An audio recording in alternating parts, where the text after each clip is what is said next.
Olá, boa noite. Estamos começando mais um episódio do nosso Elite Podcast. Obrigado a todos vocês que nos acompanham. Muito prazer, eu sou a Lu Vilela. E eu sou o Natanael Rabelo. No programa de hoje, vamos falar sobre doenças infecciosas e parasitárias, como dengue, zika, leishmaniose, doenças de Chagas, barriga d'água, coronavírus e H1N1. Doenças infecciosas, que são as doenças causadas por agentes, bactérias, fungos, vírus, e doenças parasitárias, são as causadas por protozoários, ácaros, vermes e insetos. O assunto de hoje é sobre saúde e bastante complexo, né, Nath? Por isso convidamos aqui a doutora Josiana Muniz de Paiva Barsante. Bacharel e licenciada em Ciências Biológicas pela Universidade Federal de Juiz de Fora, doutora em Ciências, Parasitologia e pós-doutorada em Imunoparasitologia pela Universidade Federal de Minas Gerais e hoje professora associada da Universidade Federal de Lavras.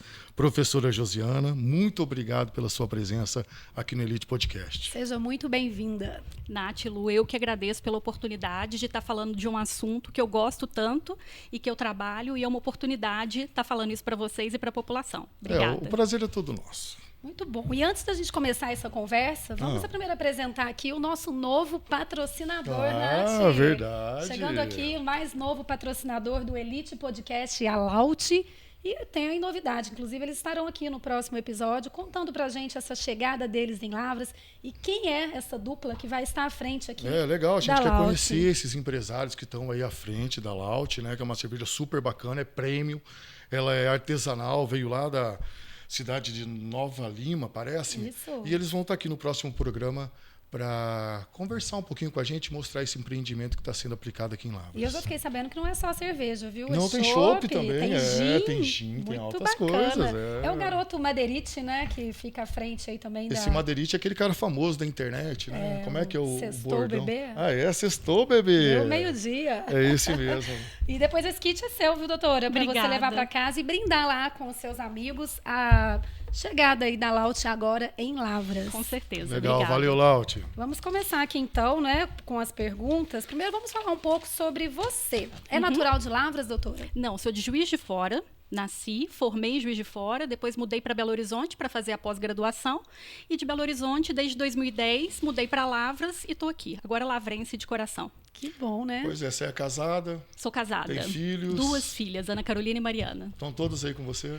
Carolina fazendo Direito na UFLA e Mariana se preparando aí para o Enem. Está no primeiro ano do ensino médio. Que maravilha. Como é que foi sua chegada em Lavras? Gostou da cidade das escolas e dos IPs? Vou te falar o seguinte, eu gostava demais de Belo Horizonte, minha ideia era vir e voltar para Belo Horizonte. Sim. Apareceu a oportunidade de voltar e eu não quis, não. Gostei demais de Lavras, da população lavrense, da universidade, me senti acolhida e consegui aqui o espaço para desenvolver pesquisa, para trabalhar. Então, assim, estou feliz em Lavras, Belo Horizonte ficou na memória. E é perto, né? E é perto, é perto. Não deixa de ser perto, né? É uma pequena viagem. Você está aqui desde quando? 2010. Desde 2010. Isso, então entrei para o Departamento de Medicina Veterinária. Na época não tinha medicina. E aí, quando começou a criação do curso de medicina, eu fui a primeira coordenadora do curso. E aí, depois migrei para o Departamento de Ciências da Saúde. Estou lá até hoje, que agora é Departamento de Medicina. Caramba, então quer dizer, você faz parte do Departamento de Medicina da UFLA. Faço parte da história. E a gente conversando aqui antes de começar a gravação, você também falou que é casada e que o seu marido também trabalha. Exato. Na mesma área. Na né? mesma área, divide o laboratório, divide disciplina, desde o primeiro período de faculdade. Olha, ela podia estar aí, né, do seu lado, aí, para a gente também entrevistar. É, verdade. Mas vai ter outras oportunidades Tá aí, se Deus quiser. Mas vamos começar aqui então, porque o assunto aqui hoje é bem interessante. É interessante e difícil para nós, viu, que somos leigos, né, essas palavras aí. Bem complicado para todos. É bem complicado. É bem complicado. Mas vamos começar aqui Vai pelas você, doenças, né? Infecciosas, parasitárias. Conta um pouco pra gente o que causa essas doenças, O doutora. que é isso? Tá, vamos lá. Quando a gente fala de doenças infecciosas e parasitárias, parece um nome assim complexo, mas isso está na nossa vida o tempo todo, né? Então, quando a gente fala, como você disse, de barriga d'água, de verminose, de lombriga, a gente está falando de doença parasitária. Quando a gente fala de Covid, a gente está falando de doença infecciosa. Quando a gente fala de sarampo, que está voltando aí, coqueluche voltando, a gente está falando de doença infecciosa. Então, são as doenças que são causadas por vírus, por bactérias, por protozoários, e inclui aí também as doenças doenças populares, né? O piolho, o bicho de pé, a pulga, o berne, tudo isso está enquadrado aí dentro desse leque das doenças infecciosas e parasitárias. Essa questão das infecciosas parasitárias é uma coisa só? Porque, vamos supor assim, o piolho é um hospedeiro. É um hospedeiro? É um agente etiológico, né? É um parasito ali. Então, a gente divide, por exemplo, infecciosa e parasitária.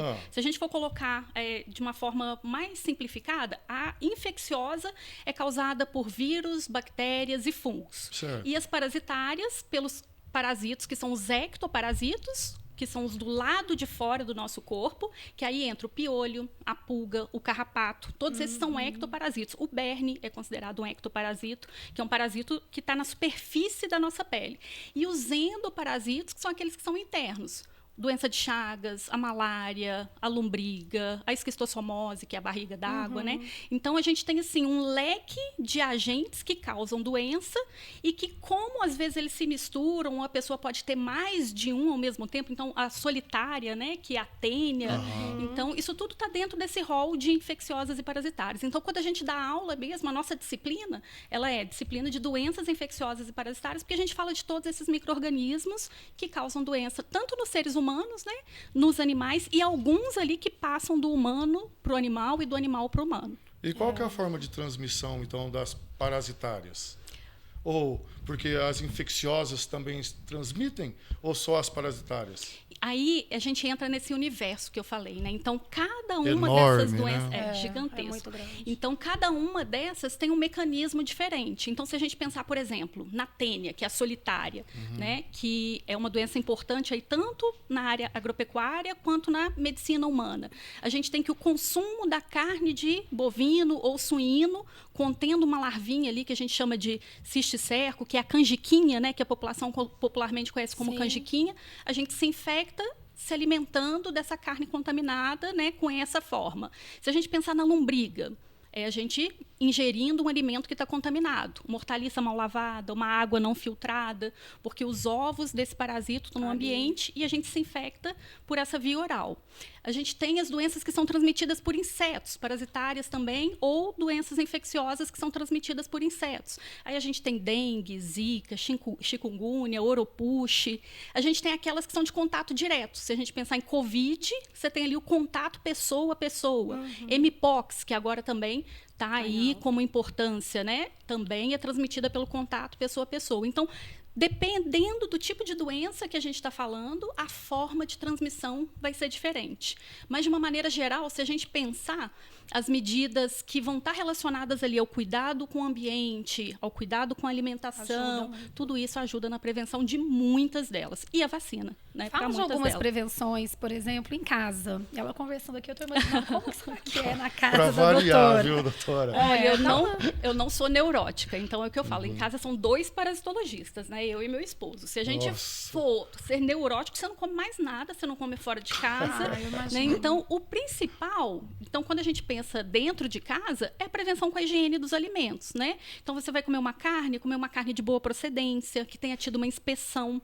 Um leite de boa procedência, que tenha tido uma inspeção. Então, quando a gente tem produtos inspecionados pelos órgãos de vigilância, a gente já diminui ali a chance de se infectar por algum parasito ou algum agente que seja ali causador de uma doença. Porque esses órgãos de vigilância e controle são importantes para isso. Quando a gente pensa nos alimentos, os alimentos que são consumidos crus, a higienização adequada. Né, da hortaliça, lavar bem, os frutos, as frutas que a gente vai comer, lavar bem. Então, isso a gente já previne uma série de doenças ali que a via de entrada vai ser pela boca.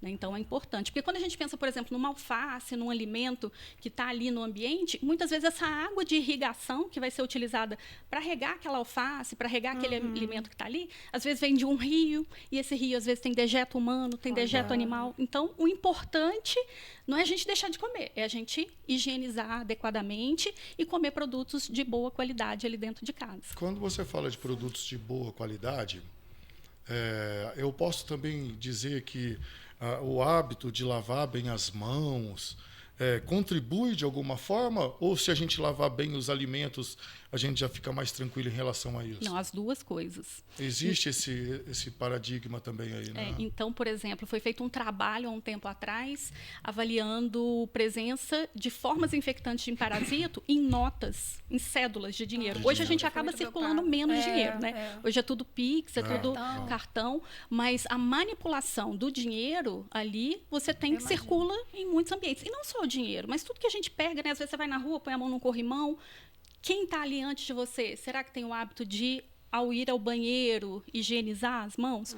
A gente trabalha muito com diversas populações infantis, né? A gente faz muito trabalho de extensão em escola e sempre que a gente questiona nas escolas, o que é mais carente para as crianças? A orientação sobre higiene. Que vem de casa também, né? Isso, e criança acaba não tendo muita preocupação, né? Então, esse hábito de lavar as mãos e criar esse hábito de rotina nas crianças, para que a gente cresça com esse hábito, é fundamental, porque a gente encosta em muita coisa que é contaminada e a gente acaba levando a mão à boca ou coçando os olhos e aí servindo ali de fonte de transmissão, né?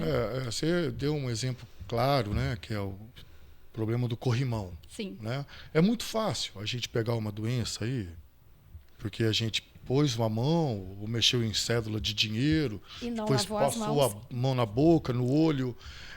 Não é fácil pegar alguma doença dessa forma. Criança tem muito essa mania. Porque hoje o refrigerante que a gente compra, se não for bem lavado, é perigoso. Né? Se a gente vai num bebedouro aí, municipal ou qualquer... é perigoso. Então, quer dizer, tudo é perigoso, mas o ser humano é forte também, né? Mas existe um perigo. Então, se a gente pensar, né, a gente acabou de sair de uma pandemia de Covid, que a transmissão é através de gotículas, de partículas que contaminam ali o ambiente, e a gente encostando e levando a mão à boca ou respirando aquele material, a gente pode estar se infectando. Então, tudo vai depender de qual agente que a gente está falando, né? De qual organismo causador de doença a gente está falando ali. Então, é muito pouco provável que a gente tenha ovos de lombriga, né, que é o Ascaris lumbricoides, num corrimão, né, subindo numa escada. Uma escada rolante. Mas se você estiver numa área com precariedade de saneamento básico, que não tem esgotamento sanitário, que não tem água tratada, isso já aumenta a chance desse corrimão estar ali com alguma forma infectante, que se você colocar a mão e levar isso à boca, você pode se infectar com algum protozoário, alguma coisa. A principal, não, mas é possível? Então, a higiene, né? Então, desses locais que a gente coloca muito a mão, é importantíssimo que isso seja feito e também o nosso cuidado pessoal, né? Porque às vezes você encosta, mas você foi lá, lavou as mãos e o sabão, ele tem uma importância ali na destruição da superfície, por exemplo, de algumas bactérias, de alguns vírus. Então, quando a gente põe o sabão ali e esfrega as mãos, eu estou destruindo aquele agente que estaria ali e que poderia me causar alguma infecção. A higiene, então, pelo jeito, ia deixar a gente com uma vida muito melhor. Eu ia falar sobre isso. E também saber lavar as mãos, né? A gente percebe que na pandemia falou muito no assunto de como lavar as mãos, os dedos e colocar tudo certo ali para realmente tirar aquela sujeira. Às vezes lava ali rapidinho também, resolve, mais ou menos. É melhor do que não lavar. Então, sempre é fundamental, né? Usou o banheiro e, às vezes, você não se sujou ali indo ao banheiro, né? Se limpando, mas você tem ali uma torneira que todo mundo põe a mão. Então, aquilo ali é importante. Então, lavar as mãos com sabão. Você vai sair de um banheiro público, que você abriu a torneira, pega ali a papeleira, pega um papelzinho para fechar a torneira, para abrir a porta. Às vezes a gente não tem esse cuidado, mas quando a gente pensa no número de pessoas que circulam nesses ambientes públicos, é importante a gente ter alguns cuidados, sim. E outro assunto, só para encerrar esse assunto aqui, depois da pandemia, nós percebemos assim que as pessoas ficaram mais exigentes, mais cuidadosas e tudo mais, mas parece que de um tempo para cá isso vem ficando diminuindo. Você tem percebido algo assim? Então, eu acho que a nossa memória ela vai esquecendo um pouco ali aquele sofrimento que a gente viveu, né? Então, hoje a gente vê muitos estabelecimentos que têm o dispenser de álcool em gel, mas você vai tentar ali, tá vazio. Então, esse cuidado se perdeu. E isso não era importante só para a Covid. Se a gente pensar, por exemplo, em influenza, né? A gripe comum, que quando começa a diminuir a temperatura, tempo mais seco, a gente tem aí essa elevação, o álcool em gel é importante para isso também. Essas doenças virais todas, esse cuidado aí é importante. Até a máscara. A máscara. A máscara. Vocês notaram que depois que acabou essa questão da pandemia, vamos tirar a máscara, todo mundo ficou gripado. Todo mundo tem doença agora. As doenças parecem que estão ficando mais sérias. Sim. Então é uma coisa complicada. Mas tem uma questão aqui que a Lu falou, vamos encerrar tal. Mas tem uma coisa meio importante que eu queria saber, que era essa questão do sistema inadequado de saneamento. Então, numa cidade que os governantes não tomam conta da população direito, é perigoso a gente ter muito mais doenças do que numa cidade bem cuidada. Com certeza. Então, hoje, quando a gente fala em ausência de saneamento básico, a gente acha que é uma coisa muito distante, né? Mas não é. A gente tem muitos locais que não têm água tratada, que não têm o esgoto canalizado e que os parasitas estão circulando ali, né? Então, quando a gente fala em lombriga, né, em verme, parece uma coisa distante da gente que está num centro ou que às vezes tem uma qualidade de vida um pouco com uma assistência maior, mas quando você vai para a periferia, às vezes zona rural, ainda falta muito, ainda é muito precário o sistema e isso favorece sim a manutenção de muitas doenças parasitárias. Você vê isso? Vejo. Você já está aqui há mais de 10 anos numa cidade, quando você sai com seu marido, com a sua família, assim, nota-se, né? A gente vê.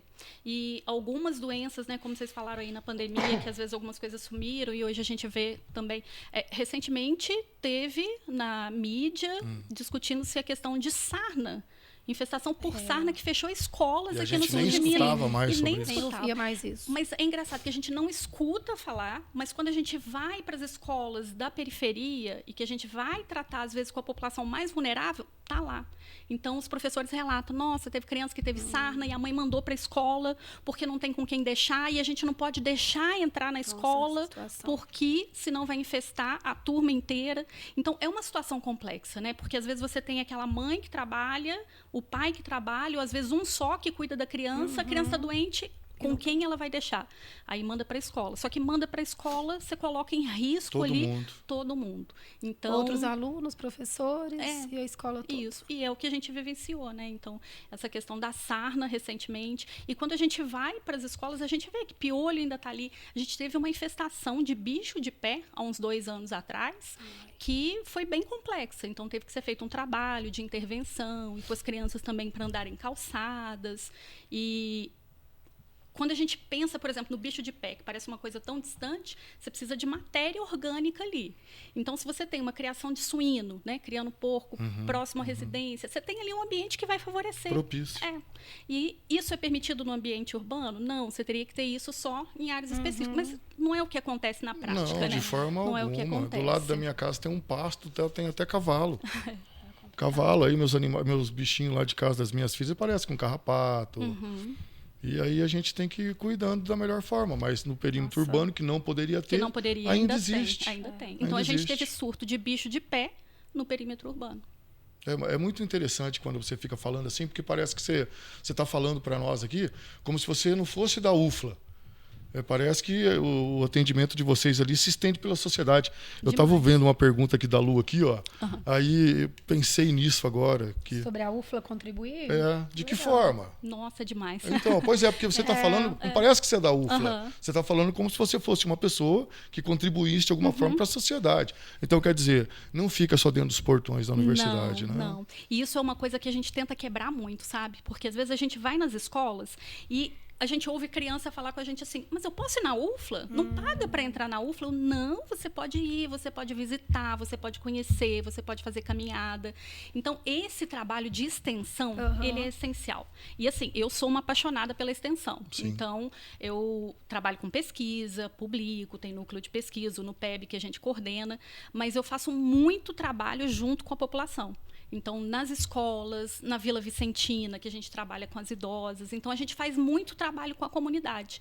E uma característica do que a gente trabalha é, assim, não tentar... é a professora Josiana Barsante que está indo levar conhecimento. Não, aí isso não vai adiantar nada. Então, a gente tem que ir para aquele local e entender a realidade. O que eles precisam? O que é a carência? O que aquela população demanda da gente? E a gente se esforçar, sair da nossa caixinha, né? Do nosso quadro. É muito mais Vocês fácil. Estudam, né? Para entender ali a necessidade. É muito mais fácil a gente estar dentro do nosso quadradinho ali e só trabalhar naquilo. Mas não, por exemplo, eu vim para cá para trabalhar. A minha ideia era, né? Quando eu vim para Lavras, vou trabalhar com a parte de parasitologia aqui, com euminto, que são vermes, as lombrigas e outros vermes. Aí, quando eu chego aqui, o que era o problema que o município estava enfrentando à época? As leishmanioses. A gente fez o primeiro diagnóstico humano, que foi uma menina de 12 anos que tinha um quadro de diabetes. E, em função do trabalho que a gente realizava, a gente fez o diagnóstico dela. Acabou descobrindo. O primeiro caso notificado de leishmaniose canina foi o nosso grupo que fez. O primeiro encontro de inseto transmissor aqui em Lavras foi o nosso grupo que fez. Então, assim, eu vim com a ideia de trabalhar uma coisa, mas eu chego aqui, não. A realidade é outra. Não é isso que eles precisam de mim. O que eles precisam é, nesse momento, de leishmaniose. Implantamos o programa aqui, trabalhamos com o município, fizemos censo. Então, a gente conseguiu trabalhar, estamos trabalhando com a leishmaniose ainda. Amanhã a gente vai atender um paciente que está com suspeita de leishmaniose, com lesão na pele, porque foi em área de caverna e acabou sendo exposto. Então, trabalhamos com a leishmaniose.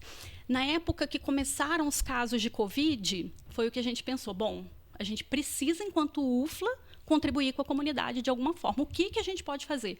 O Estado, não sei se vocês lembram dessa época, mas assim, mandava um exame para a FUNED e demorava meses para vir o resultado. Eu lembro, era tenso. E é o que a gente pensou, bom, a gente tem uma universidade, a gente tem espaços que podem servir como laboratório.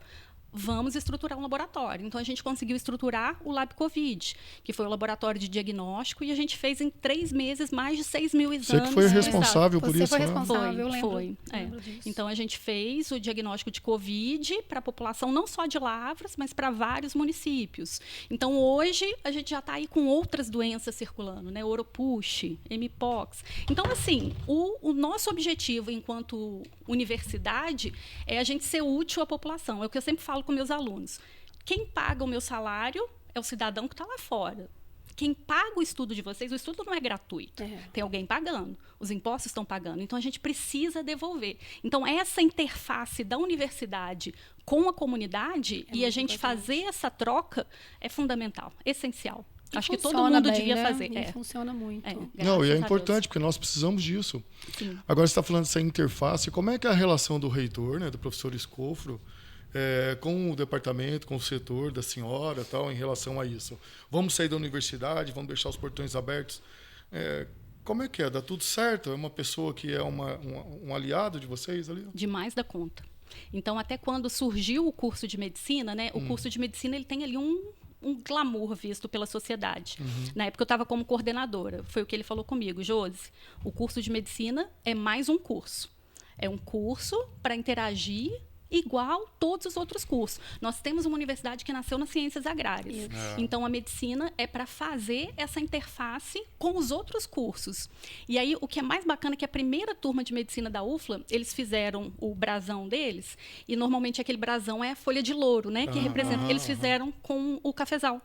Então, o primeiro brasão tem o cafezinho lá, mostrando essa interação. Então, hoje, por exemplo, o departamento de medicina, que é o que eu trabalho, a gente faz interface com plantas medicinais, com agronomia, com a química, com a biologia. É que a medicina, o leque abriu, né? Abre tudo. E o Escoforo, ele é assim, ele é fantástico nesse sentido, porque ele apoia. Tanto é que eu já faço aqui a campanha do UFLA de Portas Abertas, que vai ser no dia 2 de outubro, aberto para toda a comunidade de estudantes irem à UFLA, conhecerem os cursos, vivenciar o que é a universidade, para tentar motivar um pouquinho esses nossos jovens, né? Porque a gente viu que com a pandemia, principalmente os estudantes de escola pública perderam muita motivação de entrar na universidade. Então, o UFLA de Portas Abertas, que o Escoforo está encabeçando agora de novo, é um projeto fantástico que a gente recebe ali milhares e milhares de estudantes para conhecer os cursos que a gente tem para oferecer. Por que será esse preconceito? Não é a primeira vez que nós, jornalistas, falamos sobre isso. A universidade sempre faz aquela questão de falar, gente, a universidade é de todo mundo, está aberta, tem um monte de departamento, as pessoas precisam vir conhecer a instituição. Eu frequento a UFLA, adoro caminhar na UFLA, adoro encontrar meus amigos, professores, amigos de rua, amigos de trabalho. Mas existe esse preconceito ainda, né? E é tão estranho porque a população deveria se orgulhar de uma universidade como a UFLA. Né? Mas existe esse preconceito. Você sente isso? Eu acho que você é meio recente aqui conosco, mas você sente isso? Até essa questão dos muros da universidade, né? De a gente perceber isso, a gente percebe sim que existe, às vezes, essa percepção, né? De que a universidade está ali fechada nos seus muros. Eu acho que a gente precisa realmente quebrar isso. E eu acho que essas extensões que a gente faz, esses projetos, eles ajudam a gente reduzir isso. Mas eu vejo que, às vezes, a desigualdade, a falta de acesso à informação, a falta de acesso à educação faz com que a pessoa realmente fique mais tímida, mais acanhada ali no seu mundo. Eu sou prova de que a universidade é aberta para todos. Eu sei. É um lugar delicioso, né? Delicioso, a família, maravilhoso. O cachorro, para é uma passear, extensão da nossa caminhada, praça, Doutor Augusto Silva, de tão lindo que Verdade. é. Eu acho a praça linda e a universidade linda. Um orgulho, né? Para quando você não está em Lavras, onde você é de Lavras, da UFLA. Pois é, a UFLA já, as portas das empresas já abrem, então, de excelência que ela é, né? E a gente organiza, né? Eu tenho a oportunidade de organizar o simpósio de doenças negligenciadas. A gente fez esse ano a 5ª edição brasileira e a 1ª mundial. Então a gente recebe gente de todo lugar. E as pessoas vêm e elas ficam encantadas com a universidade, né? Com o cuidado da universidade. Eu acho que é uma característica. E quando na pandemia fechou a porta da universidade para caminhada por conta das medidas de distanciamento, fez muita falta. Fez falta demais. E quando abriu foi uma alegria. Foi uma alegria. Eu lembro dessa época. E como que a gente, por exemplo, assim, falando, vocês estavam comentando mais cedo do Covid. Conta um pouquinho pra gente sobre a vacina. Lembra que você comentou de falar sobre... Nós conhecemos pessoas que tiveram, familiares que tiveram problemas, reações seríssimas por causa da vacina, né? E muitas pessoas não tomaram todas as vacinas. Sim. Ou tomou 1, 2, outro já correu, outro não quis saber, outro não acreditou na história. A gente sabe que algumas vacinas para crianças, vou dar exemplo de criança por causa das minhas filhas. O município tem a vacina. Mas se eu pagar ali no consultório, eu sei que a vacina tem uma peneira ali, eles passam pela peneira, algumas reações ficam ali na redinha, né? Então, a gente sabe que a vacina pública, ela pode dar uma inflamaçãozinha, uma reação, mas a gente escutou bastante disso, que fez muito problema, que causou muitos danos a algumas pessoas.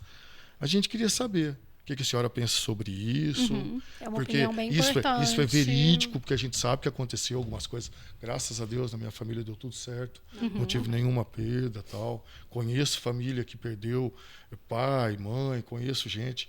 E a gente queria se inteirar, aproveitar um pouquinho dessa passagem sua pelo Elite Podcast, para você falar um pouquinho sobre as vacinas.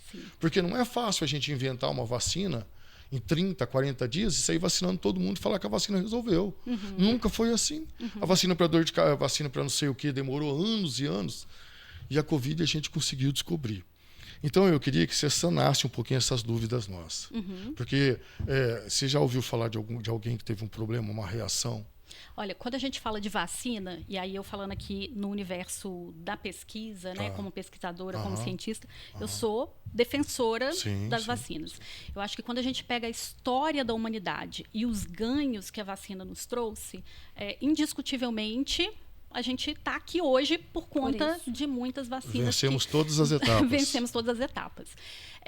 Quando a gente entra especificamente no período da Covid, a gente entra num período que foi muito complexo em termos de polarização, em termos de fake news, em termos de muita informação ao mesmo tempo que a gente não está habituado a processar. Medo. Né? Medo, desespero. Então, a gente vivenciou uma situação que você tinha o mundo inteiro passando pela mesma coisa, independente se tem condição social melhor ou pior, independente de raça, de credo, de qualquer coisa, todo mundo estava exposto do mesmo jeito. Então, o mundo inteiro exposto da mesma forma, ao mesmo agente que a gente não conhecia, não tinha notícia do que era, e até hoje a gente ainda precisa aprender muito, né? Tudo Se a gente for falar aqui de Covid longa, de pós-Covid, a gente já vai fazer outro 2 podcasts. Podemos pensar em gravar depois. A gente vai falar Mas a gente isso. ficou tão assustado que é bom a gente deixar um pouquinho mais para frente. Sim. Então, mas aí o que acontece? Aí quando a gente fala que você teve ali uma doença que surgiu num ano e no outro ano você tinha uma vacina disponível, isso leva às especulações também. Porque se a gente pegar, por exemplo, vacina para malária. Gente, quantas décadas a gente pesquisa vacina para malária, mas malária é um protozoário, é um organismo grande, é um organismo... Onde tem malária? Se a gente pegar globalmente onde tem malária, está em algumas regiões. Então, você tem alguns pesquisadores trabalhando na vacina contra a malária. Esquistossomose, a mesma coisa. Então, quando a gente pensa em algumas doenças, elas estão restritas a algumas partes e algumas pessoas trabalhando naquela vacina.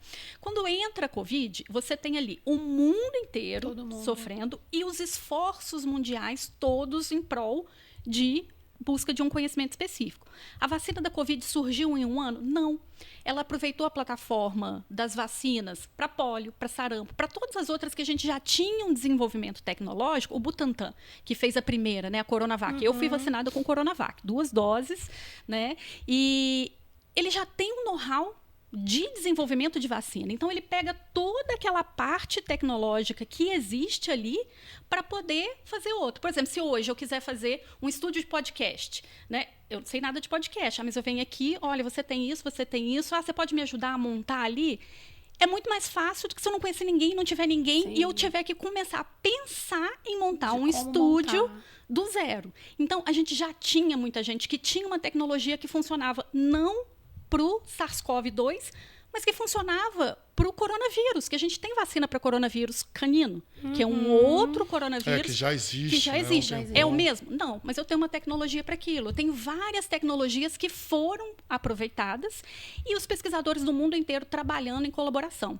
E quando a gente pensa em testar uma vacina, eu preciso pensar na quantidade de pessoas que têm o risco de se infectar para eu ver se ela vai proteger ou não.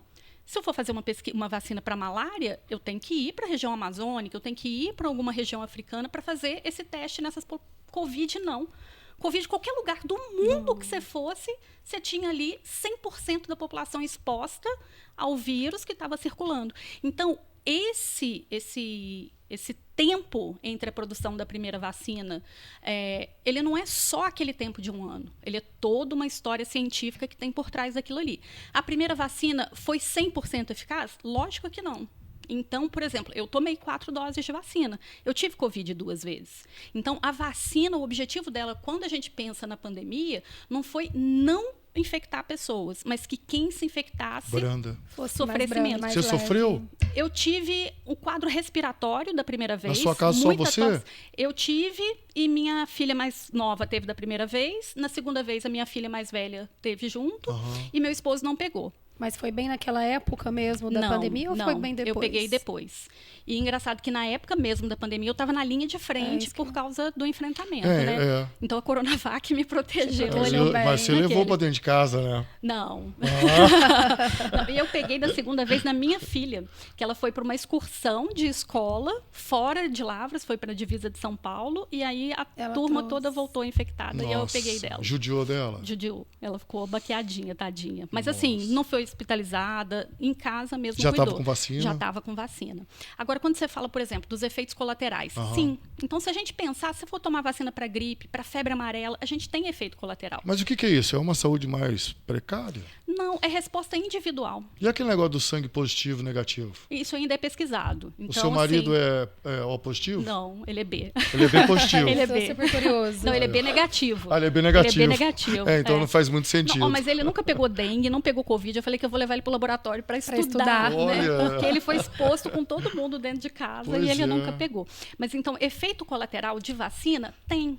Então, se a gente pegar mesmo a vacina para pólio, né, que protege contra a paralisia infantil, você tem ali que determinado número de pessoas se infectam em função daquele processo vacinal. Mas é mínimo quando você avalia ali o risco-benefício. A reação é pequena. E aí, por exemplo, teve pessoa que teve alteração tromboembólica, né, alteração de coagulação. Algumas pessoas tiveram? Sim, algumas pessoas tiveram. Mas se você pensar o que ela poderia ter tido se ela não fosse vacinada. Poderia ter morrido, poderia ter ficado hospitalizada.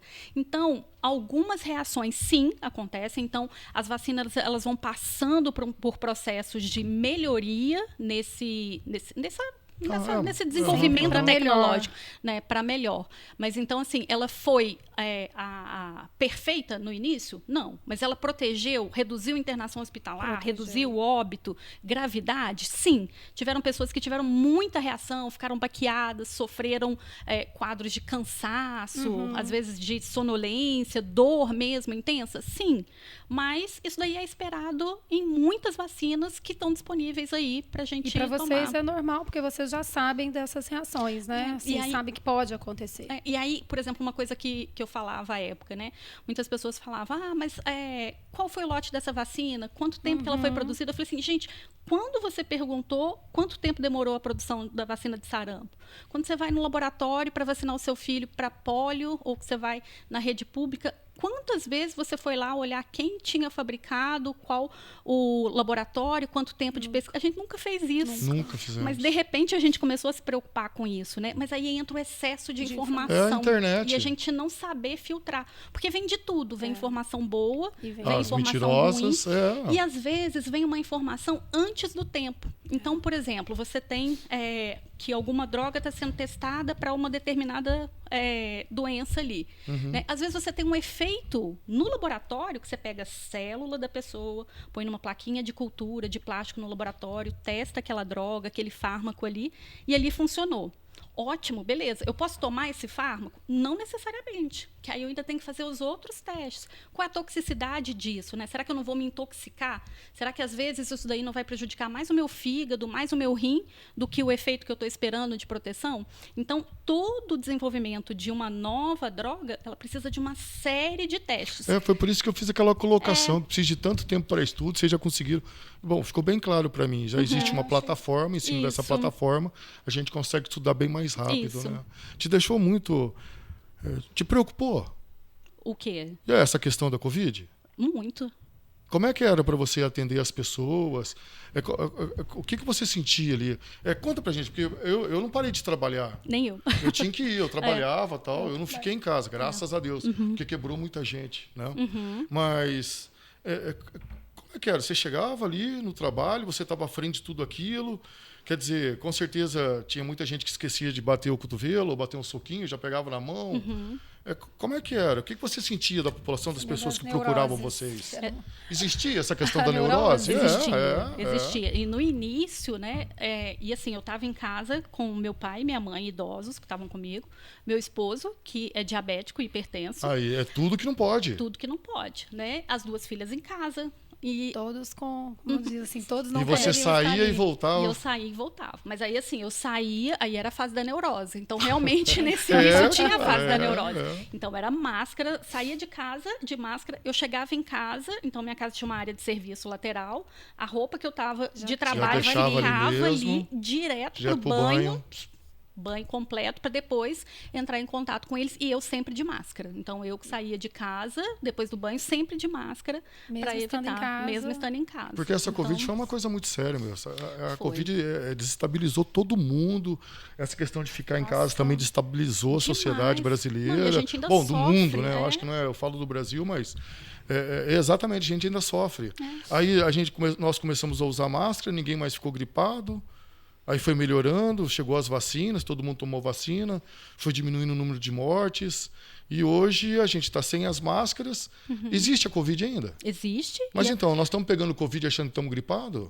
Pode ser que sim. Mas pode ser que sim. Porque a gente não faz. Em qual quantidade? De 0 a 10? A gente não faz teste mais. Porque não precisa. Então a gente. Ela tá vindo diferente agora. Isso, ela vem diferente e a gente também teve aquela proteção, aquela imunidade que a gente falava no início de imunidade de rebanho, né? Nem todo mundo vacina, mas você começa a conferir ali uma proteção.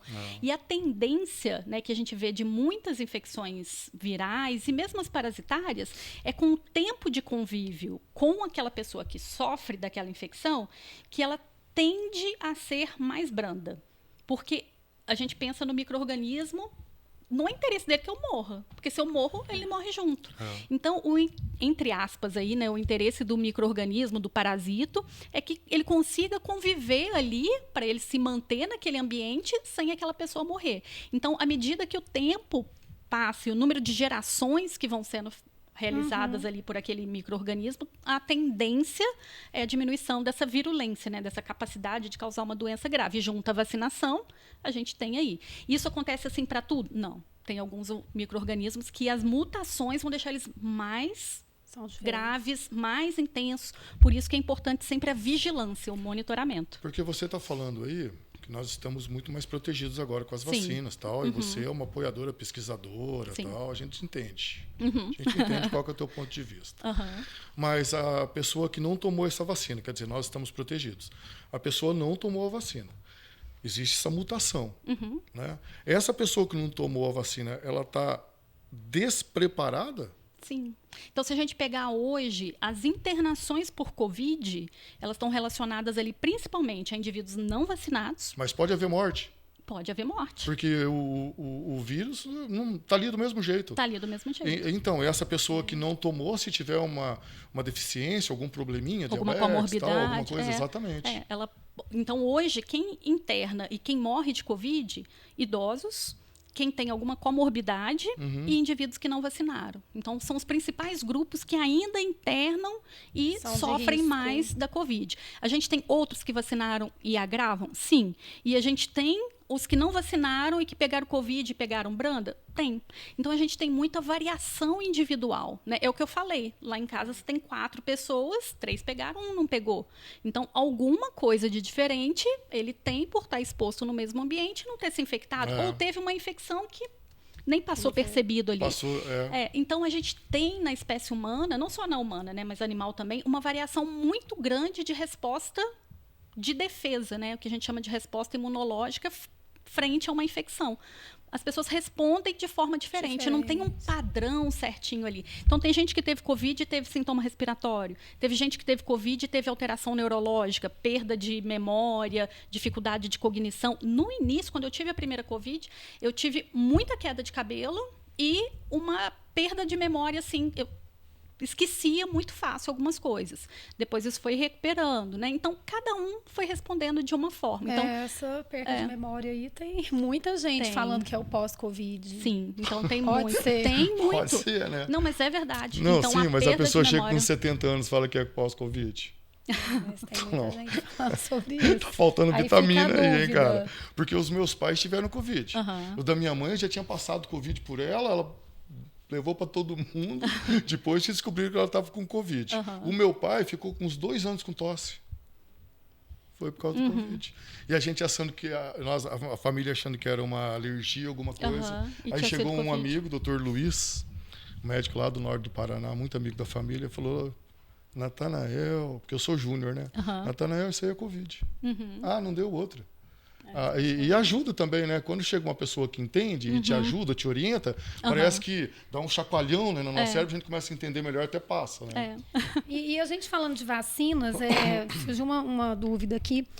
A gente tem visto muito falar, principalmente na rede pública, pedindo para as mães levarem as crianças para vacinarem, que as crianças hoje realmente estão sendo muito menos vacinadas do que comparado a anos atrás. O que você fala para essas mães novas aí que estão com os bebês e essa carteira de vacinação aí? Pois quando a gente pega esse histórico, né, que tem assim, diminuído realmente a adesão a diversas vacinas, o que eu falo com as mães, né, é que tem que ter responsabilidade sobre aquela vida que está ali nas mãos, né, e na guarda das mães e daqueles pais. Responsabilidade, gente, porque sarampo é mais grave que Covid.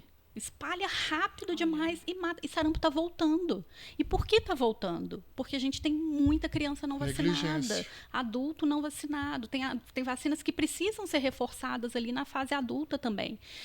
Coqueluche, né? Eu não sei se vocês já chegaram a ver alguém com coqueluche. A gente não ouviu falar. Até o nome popular dela é tosse feroz, porque é uma tosse tão forte, tão intensa, que a pessoa chega a perder o fôlego realmente. Às vezes você tem que fazer manobra para ela voltar a respirar.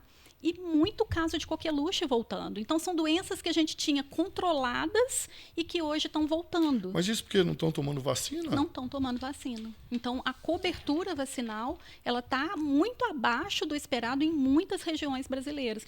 E, muitas vezes, isso não está associado à falta de informação, à falta de conhecimento, à falta de instrução. Não, você tem, às vezes, a população menos estudada vacinando, e às vezes você tem um público que é esclarecido e se negando a vacinar os filhos. Isso tá bem então comum. não tem relação com classe social, com não. Aumento populacional, isso não tem nada a ver. Não. E gente, a gente tem o sistema público, né, o SUS, Sistema Único de Saúde, que é fantástico. A gente tem vacina disponível aí, as principais, né, para as nossas crianças e para os adultos também, as mais importantes, disponíveis de forma gratuita, e a gente desprezando isso. Às vezes, lotes de vacina que vencem sem ter sido administrada para aquela população. Tá faltando campanhas? Eu acho que não, as campanhas continuam. Eu acho que as campanhas continuam. Eu acho que as campanhas continuam. Na verdade, eu acho que é esse movimento realmente de antivacina que foi ganhando muitos adeptos aí e que a gente precisa quebrar isso. Né? Então, por exemplo, a gente está falando hoje, mais recente, de mpox. Né? Então, no dia 14 de agosto, o diretor-geral da Organização Mundial da Saúde colocou como estado de emergência de nível internacional. Eu acho que eu vi um vídeo da senhora. Isso. A mpox, que é a varíola dos macacos. A gente teve a varíola que foi muito grave aí na população humana e que, graças à vacina, conseguiu erradicar. A gente acabou com a varíola humana em função da vacinação. Então, hoje, a gente tem uma outra variante, né? Uma outra cepa aí, que é da outra espécie de varíola, outro grupo, mas que começa a aumentar aí também. Então, se a gente pegar a história da varíola natural, a gente conseguiu erradicar com vacina. Então, é importante que a gente trabalhe nesse sentido. Hoje, para a mpox, que antes era conhecida como varíola dos macacos, a UFMG também já está com um projeto. O que é isso? O que dá na gente? Febre. Isso é normal? Pode ter aqui em Lavras? Pode ter. Pode ter. Então, hoje, no Brasil, a gente tem 1.024 casos de mpox. 430 em São Paulo, Minas Gerais tem, Bahia tem. Então, a gente tem várias regiões do país que tem aí casos de varíola dos macacos. Então, quais são os sintomas, os sinais de alerta aí? É febre, mal-estar, dor no corpo, dor nas costas, e começa a aparecer umas manchas na pele, manchinhas avermelhadas no corpo todo, palma das mãos, sola dos pés, e com o tempo essas manchinhas começam a formar vesículas, umas bolinhas, parecendo, se a gente fizesse uma analogia aí, parecida com catapora, né? Mas um pouquinho diferente. Eu ver umas imagens, é bem isso. E aí ela pode ter um líquido ali dentro, mais transparente ou purulento, mais amarelado, e é transmitida pelo contato respiratório ou contato com essas secreções dessas vesículas. Então, estar atento aí com relação a essas manifestações. A saúde está preparada para receber? Olha, preparado não está, não, mas dá um jeito. Né? Então, o que precisa é essa orientação, né? Então, é falar a respeito para que as pessoas busquem o atendimento médico se tiver. Então, um programa desse daqui, que a gente está falando de várias doenças, né? Então, esses sinais de alerta aí são importantes para buscar uma unidade de saúde. Tem tratamento? Não, mas se você for numa unidade de saúde, eles vão fazer o diagnóstico. Esse paciente que está infectado, ele deve ser isolado. As pessoas que tiveram contato com ele devem ali ser monitoradas. Existe vacina para mpox? Sim, a vacina que foi utilizada para varíola e que erradicou a varíola humana, ela foi aplicada aqui no Brasil até a década de 80. Então, crianças ali até 8 meses de idade receberam a vacina para varíola. E essa vacina, ela confere uma certa proteção para mpox, que é essa varíola dos macacos. Mas hoje existe a recomendação de vacinação em massa, né? Então, assim, a gente defende a vacina, mas não é o momento de você ter uma vacinação em massa para mpox. Hoje, quem vacina para mpox? Grupos de risco, que são pessoas que convivem com HIV, pessoas que são ali grupo de risco, ou que fazem também o que a gente chama de terapia pré-exposição, em função de características comportamentais ou em características ocupacionais. Esses são os grupos que devem ser vacinados, né? É o grupo que deve ser priorizado. Mas não é uma vacina que a população deve buscar por causa de mpox. Porque muita gente ficou preocupado pelo estado de emergência internacional e achar que era uma nova pandemia. Não, não é uma nova pandemia, mas é um alerta para o sistema de saúde, né? Que você perguntou, está preparado para um surto gigante? Não, não estamos. Mas, para começar a se preparar a partir desse aumento do número de casos, é importante aí sim. Por isso tem que estar sempre informado, né, gente? Colocar essas vacinas em dia aí, para quem está aí. Eu tenho uma pergunta ainda, Lu. Eu tenho uma pergunta. Daqui a pouco nós temos que parar já, mas eu queria saber em relação ao H1N1. Porque nós falamos de quase tudo, né, no universo paralelo enorme que são essas doenças, o que vocês estão fazendo de trabalho para nós, tal. Falou das vacinas, que é importante os pais levarem os filhos, eu entendo. H1N1. Como é que nós estamos em relação a isso? Porque algumas pessoas estão morrendo com H1N1. Pessoas de idade, a gente viu agora um apresentador aí que parece que foi H1N1, né? E nós estamos como? Como anda a lida de vocês, pesquisadores, em relação a H1N1? H1N1, ela também já está presente aí no nosso convívio há algum tempo, né? Tem vacina, tem prevenção, tem os cuidados. É o que a gente falou aqui do início, né? Quando a gente pensa do que a gente usou para prevenir para a Covid, é a mesma coisa. A gente teria que estar com álcool em gel disponível nesses dispensers. Acabou. Lavar as mãos. Acabou máscara, acabou álcool gel, acabou. Gel A gente bolsa, lava a mão assim agora. Carro. Enxuga até na roupa a mão. Acabou a higiene que nós aprendemos com a Covid. Né? E aí, o nosso senso de responsabilidade também, ele volta a falhar, né? Porque se você está infectado ali, se você está com um quadro gripal, independente de ser Covid, de ser H1N1, seja lá o que for, bota máscara, porque você vai sair de casa, você vai espirrar, você vai tossir, você vai eventualmente esquecer de fazer etiqueta respiratória no antebraço, né? E vai acabar contaminando a mão, e vai pôr a mão no corrimão, e vai vir a idosa depois, e vai vir o indivíduo que convive com HIV. E aí, às vezes, para a gente aquilo vai ser só uma gripe, mas para essas outras pessoas, isso daí pode ser um fator determinante da vida e da morte desse indivíduo. Então, é importante que, se a gente tiver esse quadro respiratório gripal, vamos colocar a máscara. Eu vou estar num lugar fechado, vamos colocar a máscara. É importante. Vamos reforçar a nossa auto-higiene se a gente estiver gripado, com as mãos, com o cuidado. Então, tudo que a gente aprendeu para a Covid serve para H1N1.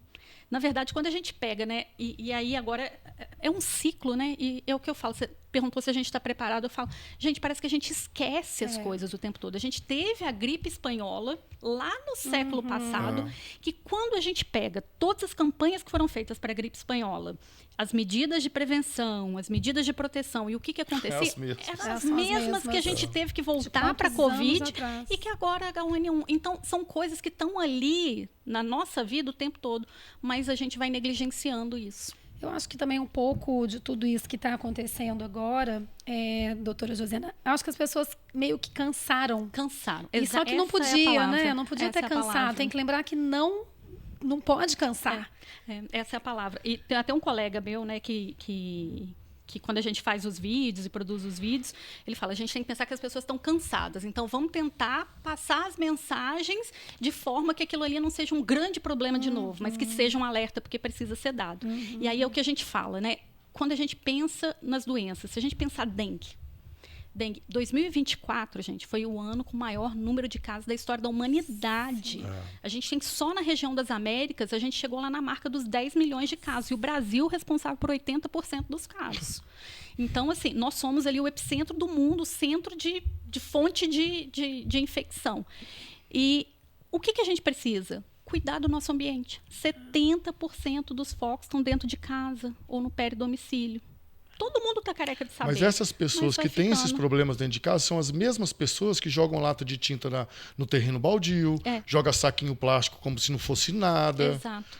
Quando eu falei para vocês que vocês não concordaram muito comigo em relação à campanha, eu acho que é isso, porque o povo brasileiro, o povo mineiro, o povo paranaense, paulista e tal, eu acho que falta um pouquinho disso. Já está mais que explicado nas campanhas que dengue acontece dentro das nossas casas. Agora, ninguém é capaz de chegar lá, pegar um vasinho de planta, colocar uma areinha que todo mundo já cansou, jogar uma tampinha fora, põe no lixo. De refrigerante. As campanhas são essas. É campanha de educação. Precisa. Porque os problemas são assim. Na minha rua ali, eu cato lixo na rua, eu moro numa rua fechada e tal. Aí toda semana eu vou, pego uma sacolinha do supermercado, cato todas as sacolinhas. Mas é impressionante. É impressionante. Parece que eu acabo de fazer isso, aí tem algumas pessoas que pegam, vê que eu fiz isso, chega lá da minha casa e joga lata de tinta, joga, sabe? Tem que ter multa para isso, né? O brasileiro ele tem mas tem que ter multa mesmo. Jogou lixo na rua, fez alguma coisa errada, alguém viu, multa. Eu brinco com as crianças, quando a gente vai dar as palestras em escola, que uma sacolinha de mercado é um resort pro mosquito ali. Hotelzão de 5 estrelas, Numa tampinha de refrigerante, gente, a gente fez um experimento agora recente, e a gente tem uma colônia de insetos no laboratório, que a gente faz teste com diversos compostos lá, né? E a gente colocou a tampinha de refrigerante dessa, colocou água, e aí a gente colocou os ovos que a gente tem em laboratório. Em menos de 6 horas, você tinha praticamente todos os ovos ali tinham virado larva. E isso daqui, insetos saindo da tampinha de refrigerante.